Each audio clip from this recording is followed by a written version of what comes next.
tapi orang yang sabar, tidak disebutkan Allah balasannya. Apa tujuannya? Innama yuwaffas sabiruna ajrahum bighairi hisab. Orang yang sabar itu balasannya bighairi hisab, tidak bisa dihitung. A'adatul ibadiyas salihin, aku sediakan untuk hamba-hambaku yang sabar itu. Mala ayunun ra'at, sesuatu yang belum pernah dilihat mata. Wala udhunun sami'at, belum pernah didengar telinga. Wala khatara ala qalbi bashar, belum pernah terlintas di hati manusia, belum pernah terlintas terbetik di pikiran.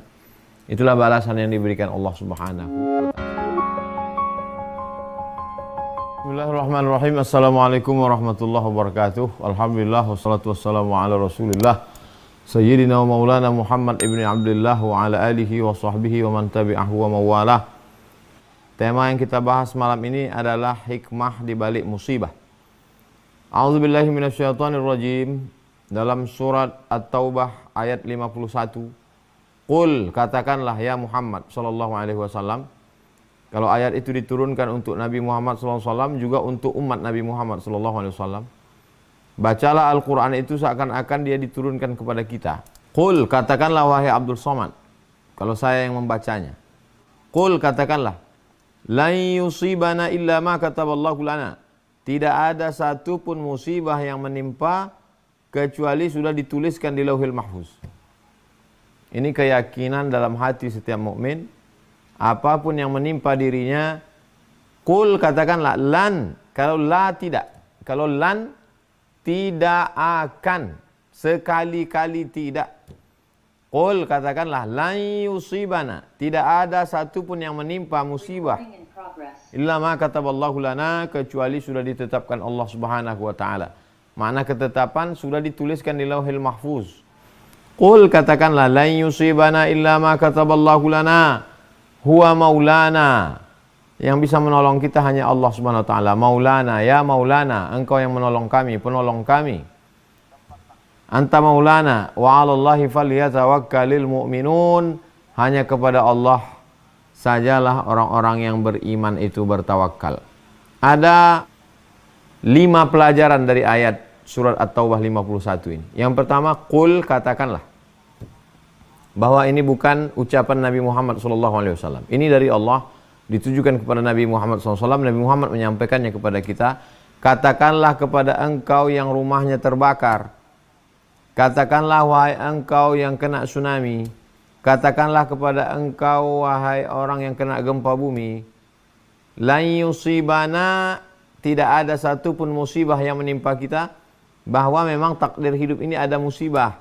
Ada kebakaran, ada kerugian, ada bangkrut, ada kematian, ada sakit, ada tsunami, ada gempa bumi, ada likuifaksi. La yusibana itiga illa ma kataballahu lana, tapi semua yang menimpa kita itu sudah dituliskan, ditetapkan Allah Subhanahu wa ta'ala di Lauhil Mahfuz sebelum Allah menciptakan langit dan bumi. Berapa lama? Innallaha katabal maqadir. Dalam hadis dijelaskan Allah menuliskan takdir khamsin alfasanah, 50.000 tahun. Qabla an yakhluqas samawati wal ard, sebelum Allah menciptakan langit dan bumi. Sebelum Allah menciptakan langit dan bumi, 50.000 tahun Allah sudah menetapkan Lauhil Mahfuz. Allah bersumpah demi qalam, nun wal qalami wa ma yasturun. Demi pena yang menulis di Lauhil Mahfuz. Lalu Allah perintahkan kepada qalam itu untuk menulis, wahai qalam, uktub, tulislah.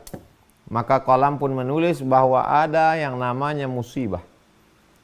Untuk apa? Untuk menguji iman. Huwa maulana, ketika musibah itu datang, tidak ada yang bisa menolong kecuali Allah Subhanahu wa ta'ala. Ini menunjukkan siapa yang sudah membawa beras, siapa membawa bantuan, jangan angkuh, jangan sombong. Itu hanyalah pertolongan Allah yang dipakai melalui tangan kita. Jangan merasa kita sudah menolong orang. Kita yang sudah memberi jangan merasa angkuh sombong. Karena sebenarnya huwa maulana, Allah satu-satunya penolong. Dan bagi orang yang berharap kepada manusia jangan kecewa. Karena minta tolong kepada manusia ini penuh dengan keluh kesah, penderitaan. Satu-satunya minta tolong kepada Allah maulana. Nanti Allah akan gerakkan hati hambanya untuk berbagi. Wa 'alallahi falyatawakkalul mu'minun. Kepada Allah lah bertawakalnya orang-orang yang beriman. Jadi kalau kita lihat dalam ayat ini 5 pelajaran bahwa orang yang terkena musibah Dia mesti berserah diri utuh kepada Allah dan bertawakal kepada Allah. Dia serahkan semuanya kepada Allah.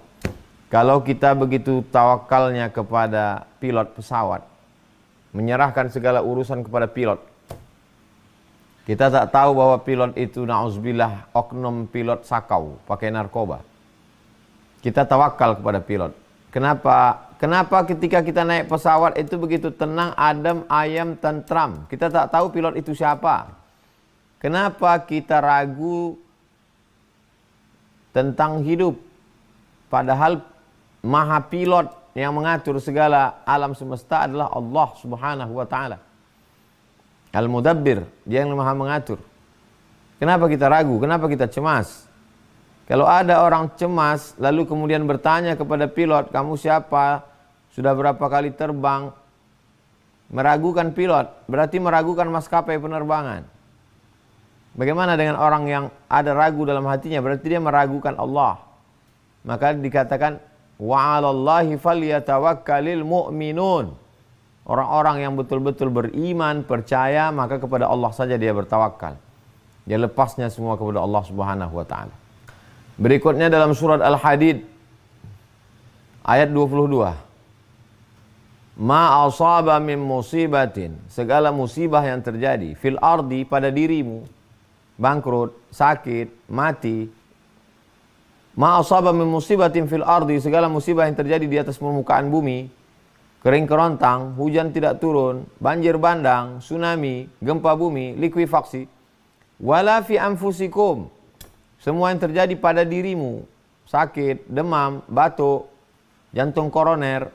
Ma asaba min musibatin fil ardi wala fi anfusikum illa fi kitabin, semuanya itu sudah kami tuliskan di kitab, maksudnya di Lauhil Mahfuz. Min qabli an nabra'aha, sebelum kami mewujudkannya di alam nyata, sebelum terjadi di atas dunia, sudah ada di dalam buku perencanaan. Sebelum terjadi action, sudah ada tertulis cantik indah di buku skenario. Min qabli an nabra'aha, kaila ta'sau ala ma fatakum, wala tafrahu bima atakum. Untuk apa Allah jelaskan itu? Tujuannya dua. Kaila ta'sau ala ma fatakum, kalau hilang, tidak dapat, kamu jangan putus asa. Wala tafrahu bima atakum, kalau dapat, kamu jangan angkuh, jangan sombong. Kalau ada yang kaya, sehat, sukses, jangan sombong. Itu ketetapan Allah. Kalau ada yang sakit, kena angin puting beliung, kena gempa bumi, jangan bersedih. Karena itu sudah bagian dari ketetapan Allah Subhanahu wa taala. Jadi kalau orang beriman, berislam, berkeyakinan, maka dia menjalani hidup ini dengan penuh ketenangan. Ini ilmunya. Pembahasan yang pertama yang kita bahas ini adalah ilmunya. Tapi kalau sekedar ilmu, maka orientalis pun berilmu. Orang-orang barat yang mengkaji Islam itu ilmunya banyak sekali. Maka musibah ini tidak cukup hanya dengan ilmu. Musibah secara etimologi, musibah secara terminologi, definisi musibah. Berapa banyak orang mengerti tapi tidak beramal. Nah, setelah kita kaji tentang ilmu, yang kedua kita masuk pada amal. Bagaimana cara menghadapi musibah menurut Al-Quran, sunnah Nabi Muhammad SAW?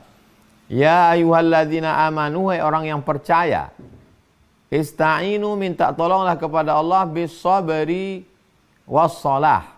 Minta tolong kepada Allah dua cara. Yang pertama bis-sabri, dengan sabar. Sabar artinya menahan.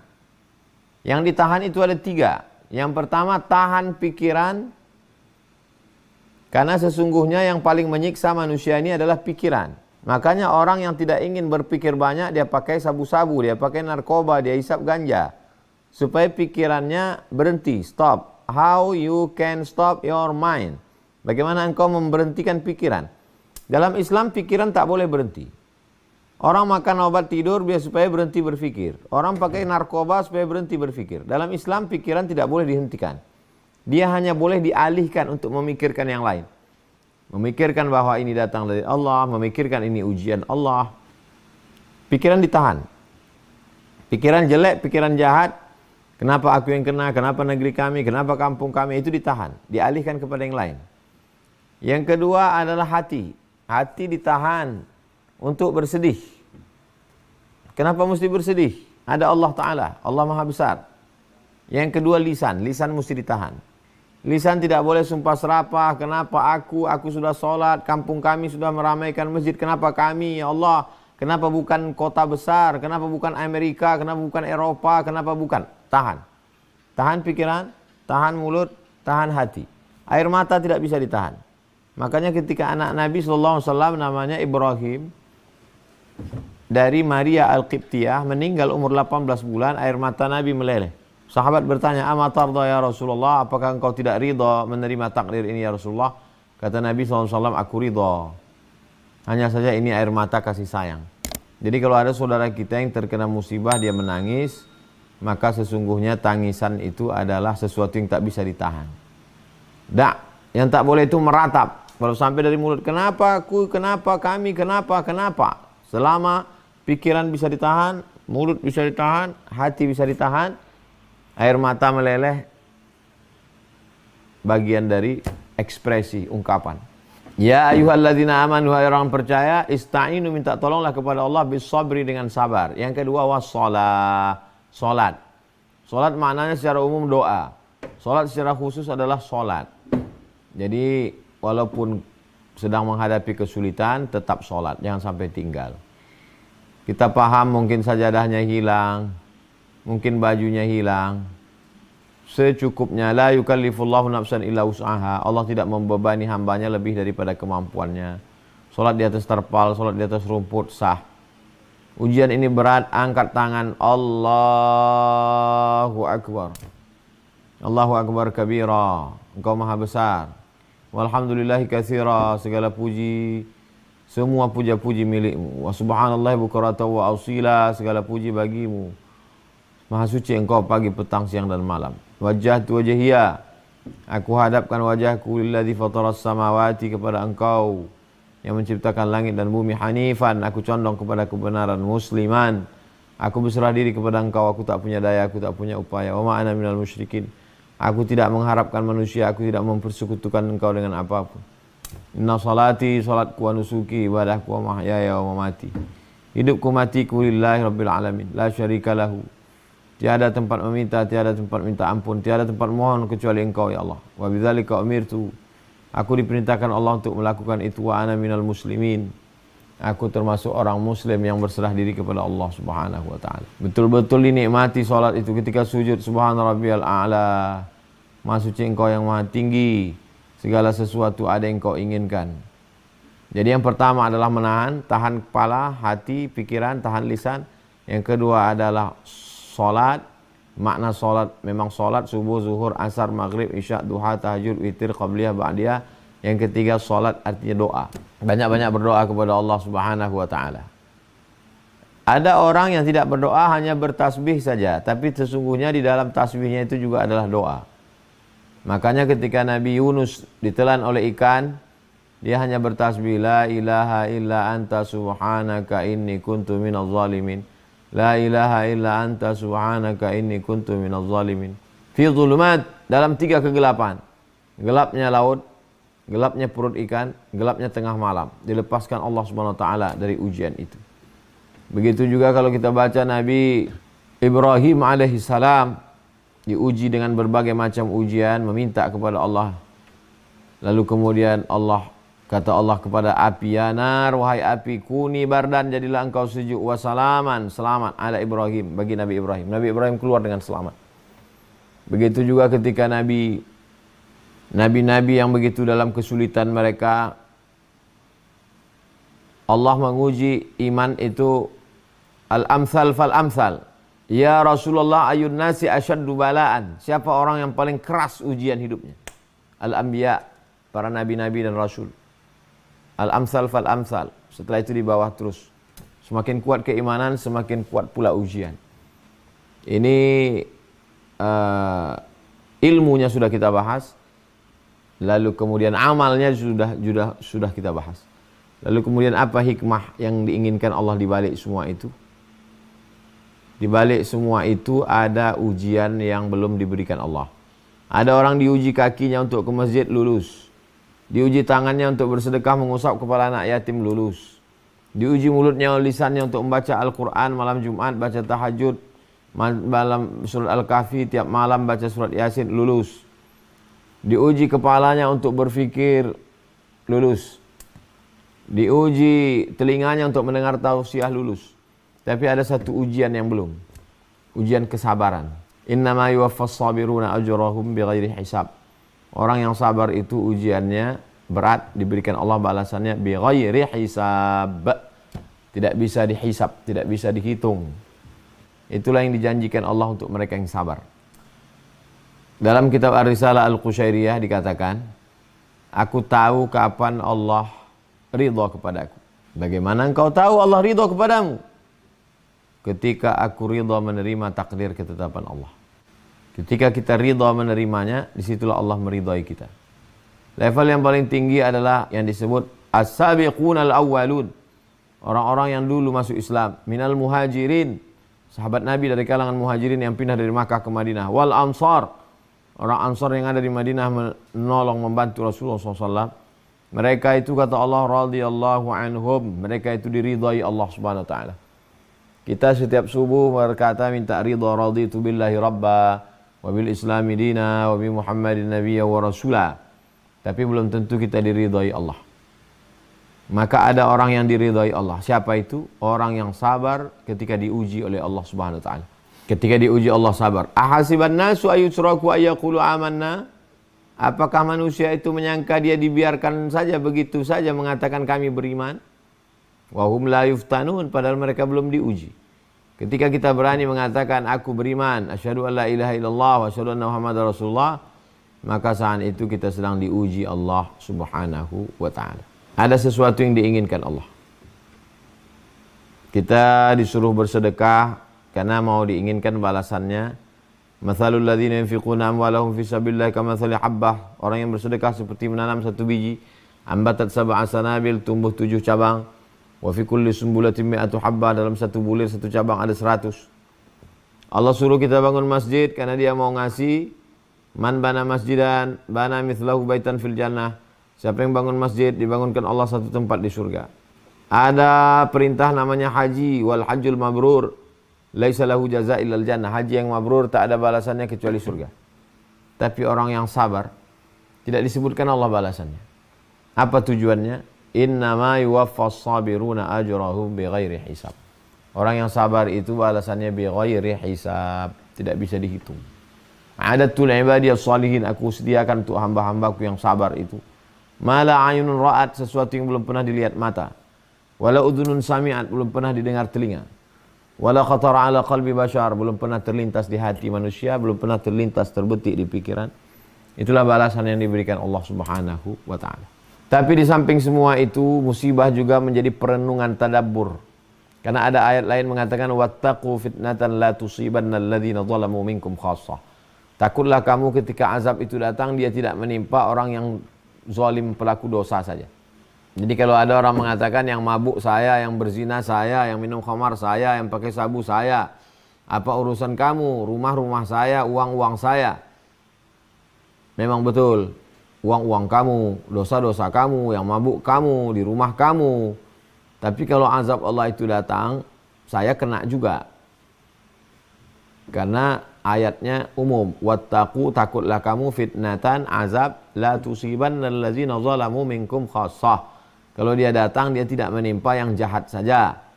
Tsunami itu kalau datang, dia tidak melihat rumah yang pecandu narkoba, pakai ganja, yang mabuk, yang sakau, yang zina, LGBT, tidak. Semuanya rata. Lalu bagaimana di hadapan Allah SWT? Yang pelaku dosa belum sempat bertobat, mati su'ul khatimah.